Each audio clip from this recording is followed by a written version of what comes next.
Hi అండి అందరికీ. ఎలా ఉన్నారు? అందరూ బాగున్నారా? ఏం తిన్నారు ఇవాళ? ఈరోజు నేను అంటే ఈవినింగ్ స్నాక్స్ కోసము ఇది మిక్చర్ చేశాను, అటుకులు మిక్చరు.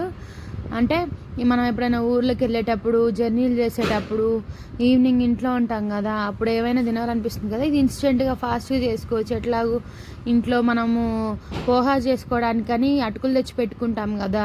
నార్మల్గా సన్న అటుకులతో మనము ఇవి అటుకులు ఫ్రై చేసుకుంటాం కదా. ఇవి దొడ్డ అటుకులు ఉంటాయి కదా, అంటే పోహా అటుకులు అంటారు కదా, అవి తెచ్చి పెట్టుకుంటాం కదా. వాటితో నేను చాలా బాగా ట్రై చేశాను.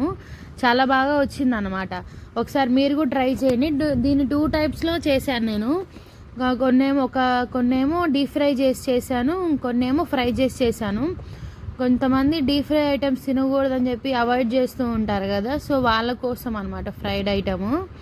ఫస్ట్ నేను పల్లీలు, పుట్నాల పప్పు తీసుకున్నాను. నార్మల్గా పోపుకి పచ్చిమిర్చి, కరివేపాకు, పోపు దినుసులు వేసుకుంటాం కదా, అవి సరిపోతాయి. ఫస్ట్ ఆయిల్ వేసుకొని దాంట్లో పల్లీలు పుట్నాల పప్పు బాగా ఫ్రై తీసుకొని పక్కన పెట్టుకోవాలి. తర్వాత అటుకులు ఉంటాయి కదా, అటుకులు తీసుకొని ఫ్రై చేసుకొని పెట్టుకోవాలి. ఆయిల్ బాగా ఫ్రై అయినప్పుడు వేసుకొని వెంటనే తీయాలి. మీరు లేట్ చేశారనుకోండి ఆయిల్ పట్టేస్తుంది. చూడండి, ఇప్పుడు అసలు ఆయిలే పట్టలేదు, అట్లా అనమాట. కొంచెం బాగా వేడి అయిన తర్వాతే వేసుకోవాలి.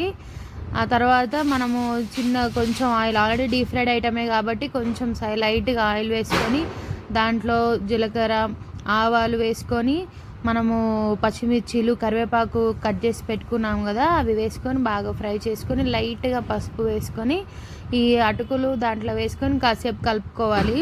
దీంట్లో షుగర్ కూడా వేసుకుంటారు కొంచెం టేస్ట్ కోసము. నేను షుగర్ చాలా తక్కువ అనమాట ఇంట్లో వాడతాను. ఒకవేళ మీరు కావాలనుకుంటే వేసుకోండి, ఆ టేస్ట్ కూడా బాగుంటుంది. దీని తర్వాత ఇవి వేసుకొని బాగా ఫ్రై చేసుకొని పక్కన పెట్టుకోవాలి. ఇది చాలా ఈజీ స్నాక్స్ అనమాట. పిల్లలు కానీ మనం కానీ ఇంట్లో ఉన్నప్పుడు ఏమంటే ఏదో ఒకటి స్నాక్స్ తినాలనిపించి బయట నుంచి ఆర్డర్ పెట్టుకోవడమో తెచ్చుకోవడమో చేసుకుంటాం కదా, అలా కాకుండా ఇంట్లో ట్రై చేయండి, ఈజీగా అయిపోతుంది. ఇప్పుడు ఈ మధ్యలో బయట ఫుడ్ కూడా అంత బాగోట్లేదు కదా, సో అందుకని ఇంట్లో చేసుకోవడానికే ప్రిఫర్ చేసుకోండి. ఇప్పుడు లాస్ట్లో పల్లీలు, ఈ పుట్నాల పప్పు కలుపుకొని సర్వ్ చేసుకుంటే అయిపోతుంది. ఈజీ అనమాట. జస్ట్ ఒక 5 మినిట్స్ కూడా పట్టదు, చాలా ఈజీగా అయిపోతుంది. కాకపోతే ఆయిల్ పీల్చుకోకుండా ఉండాలంటే కొంచెం జాగ్రత్తగా చేసుకోవాలి, లేదంటే కొంచెం ఎక్కువ ఆయిల్ పీల్చుకుంటుంది. దీని తర్వాత సేమ్ ఇదే ప్రొసీజర్లో నేను ఫ్రై చేశాను. ఈ ఫ్రైడ్ అటుకులు అనమాట, చూసారు కదా. వీటికి కొంచెం కలర్ డిఫరెంట్ ఉంది. అవి కొంచెం క్రిస్పీగా ఉన్నాయి, ఇవి కొంచెం హార్డ్గా ఉంటాయి, కొంచెం లైట్గా. సో ఇంకొంచెం తీసి పెట్టుకుని అనమాట. ఆల్రెడీ మనము పల్లిపప్పు, పుట్నాల పప్పు ఫ్రై చేసుకున్నాం కదా. ఒకవేళ మీరు ఫ్రై చేసుకోకపోతే పోపు వేసుకునేటప్పుడే ముందు పుట్నాల పప్పు, పల్లిపప్పు ఫ్రై అయిన తర్వాత అప్పుడు అటుకులు వేసుకోండి. నేనైతే ముందే ఫ్రై చేసి పెట్టుకున్నాను కాబట్టి నార్మల్గా కొంచెం ఆయిల్ ఎక్కువ వేసుకోవాలి దీనికి, అంతే. ఎందుకంటే అటుకులు ఫ్రై అవ్వాలి కదా. దీంట్లో కొంచెం ఎండుమిర్చిలు కూడా వేసాను కారం కోసము. ఇది ఫ్రై అయిన తర్వాత దీంట్లో అటుకులు వేసుకోవాలి. పల్లిపప్పు, పుట్నాలపప్పు ఆల్రెడీ ఫ్రై అయినవే కాబట్టి అటుకులు ఫ్రై అయిన తర్వాత లాస్ట్లో వేసుకుంటే సరిపోతుంది.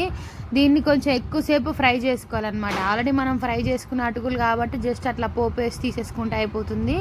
ఇవేమో కొంచెం సిమ్లో పెట్టి ఎక్కువసేపు ఫ్రై చేసుకున్నారనుకోండి బాగుంటాయి. డీప్ ఫ్రై ఐటమ్ వద్దు మాకు అనుకున్న వాళ్ళకి ఇదనమాట. ఒకసారి ట్రై చేసి చూడండి, బాగుంటాయి. బయట ఫుడ్ ఎక్కువ ప్రిఫర్ చేయకండి, అంత హైజీనిక్గా ఉండట్లేదు. సో లాస్ట్లో పల్లిపప్పు, పుట్నాల పప్పు వేసుకున్నాను కదా, మన డిష్ అయితే రెడీ అయిపోయింది. హ్యాపీగా ఫ్యామిలీతో కూర్చొని ఎంజాయ్ చేయండి ఈవినింగ్ టైంలో. Thank you for watching. Please subscribe my channel.